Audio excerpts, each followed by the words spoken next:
Hi there, my name is Peter here at Rev Rabbits, and I want to share with you some of the best ways that I have learned over the years how to clean wire rabbit cages.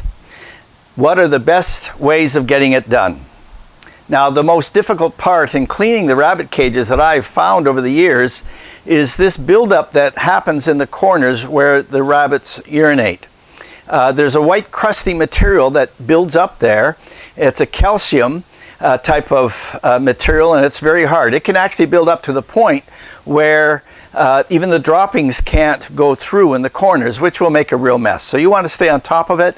It's always good to disinfect the cages when you're cleaning out the rabbits, when you've moved them from one cage to another before you bring the next crop in. Now, I've tried all kinds of stuff, of cleaners and sprays and different ways of cleaning the cages, and especially this calcium buildup. And the bottom line that I have found over the years is that none of them work.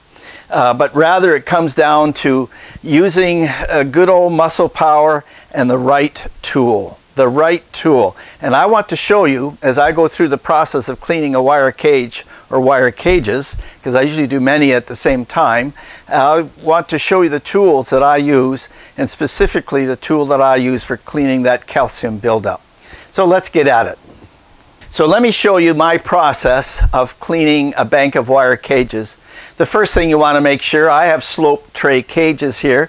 So the first thing that I like to do is to scrape out the trays. I have a nice scraper here that I've been able to get a hold of, and I like this because it's light, it's not expensive, and it's wide and does a good job when you have lots to scrape out. So the first thing I do is scrape the droppings. I will put a link below as to where I get these things.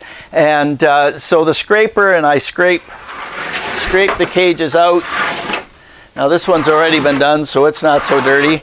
So to scrape it. So the second thing I do after scraping is I get the shop vac.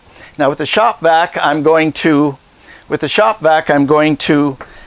get all that fur that's accumulated on the cages, and I have a brush at the end, and I'll vacuum all the fur while it's still dry, and I'll go underneath and get that. I'll even open the door if I have to and get as much fur as I can with the shop vac.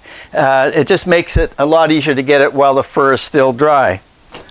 After I finish with the shop vac, then I do a first scrub down just with a dry brush, and I call this my milk can brush. I used to work at a dairy farm when I was young, and so this is a brush, but I've extended it another 36 inches to make it nice and long here. And the reason is then I can reach right to the back of the cage, and I'll brush all underneath. I'll brush from inside and get as many of the droppings and things, fur that's still left off before using any water or anything else.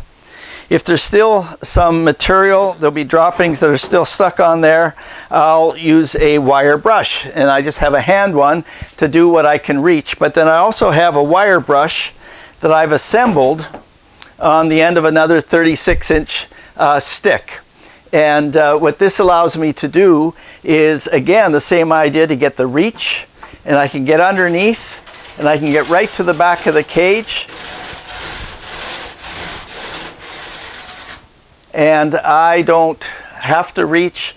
This helps me. And all I've done is I've taken a wire brush and I've drilled holes through the handle, and what that allows me to do then is I attach it with a bolt, a narrow bolt, and it helps me in reaching different parts of the cage. And you can open the door and get to the back of the cage and do the same thing that way. So far we've used the scraper, we've used the milk can brush, we've used a handheld wire brush, we've used the extended wire brush, and then now, before I spray with a disinfectant, you've got that problem of the calcium buildup in the corners. Usually happens in the corners. And so let me show you here what this looks like. I have this tool here, and what it basically is this one looks like a screwdriver, but it's a type of pry bar. And I like this one. It's not a big pry bar. It's a smaller one that I was able to pick up. And if you look closely, you'll see that I've put a notch in it here. I've put a notch right at the end here, and I've done that just on the grinder. You can use a file as well. Just the V notch in there. And what that allows you to do is get right on the wire and between the crossings and get in there and to pry off that crusted material there. So let me show you here. So here you can see it. It's right here in this corner. There's a lot of buildup right there. And what you do is I'm able to go along the wire from the top. And I'm able to, now there's some, I've got some fur there that I didn't get off yet, so I'm going to get that off first. Let me get that off first. There we go.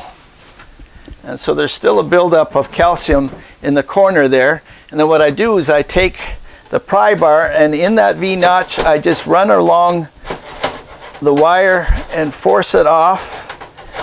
And I go underneath and do the same thing. And then again, force it off. And this is the cat's meow, or as I often say, this is a hair-raising tool. It works. After I get all that done, I then also have a spray foam that I use. And this is a Canadian product. It's called Prevail. And it's a type of hydrogen peroxide formula, but it's specially made for medical purposes, but around the barn especially it works really well. And the reason it works really well for me is that you don't have to wear special protective equipment to use this. And it's a very good disinfectant. I use a foamer, a hydrofoamer, and you're going to see me do that now. And I spray the cage. You can see where you've sprayed it.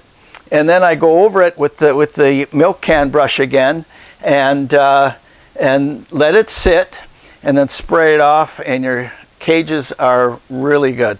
They look really good. So it's called Prevail, and Canadian product, wonderful. I'll put in links below where you can get it. So I've got my Hydrofoamer here. Let me show you what that looks like. So this is the Hydrofoamer, and it's got the nozzle where it's coming out. It's a handle just like a hose sprayer, and I've got my attachment here at the bottom to attach a quick connect to attach to the hose. Start at the top. I do the trays, do the top, side to side, do the trays, and you can just keep going on all the way down the row. Then what I do is I get my milk can brush again, and then I just scrub the whole wire, everything, go right across on the bottom.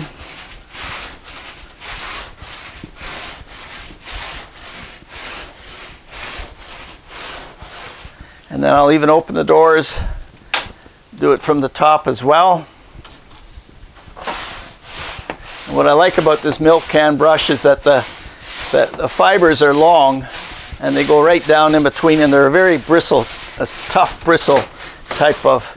Now you'll notice that my cage here is a fiber material on the walls, and if they're messed up as well, which they often are, I'll often have another brush, a hand brush, and that stuff will just come off lickety-split. I let that sit for about 5 minutes and soak in after I've brushed it all. Just let it, I might even give it a second spray. And then what I do is I come along with a hose, with a hose sprayer, and then I spray it all down. Get all that stuff off there.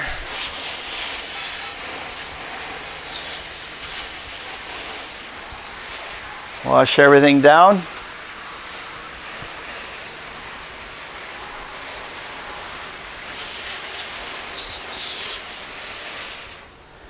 Let that dry. And then we're good to go. I hope you can see how easy that was. It's still work, but it's relatively easy. I hope you've got some tips from the tools that I use. And believe me, I've been doing this for 50 years, and this is the greatest that I've ever figured out in how to quickly, easily, safely, keep it simple kind of way, get the job done. Thank you for watching. Take care.